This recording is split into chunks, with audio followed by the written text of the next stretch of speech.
This guy here is dauntless. Watch what he evaded the helicopter at the end, it will blow your mind.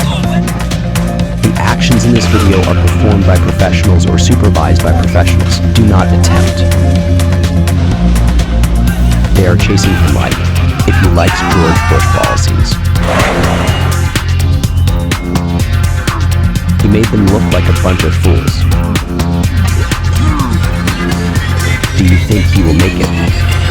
Press like if yes. Comment if no.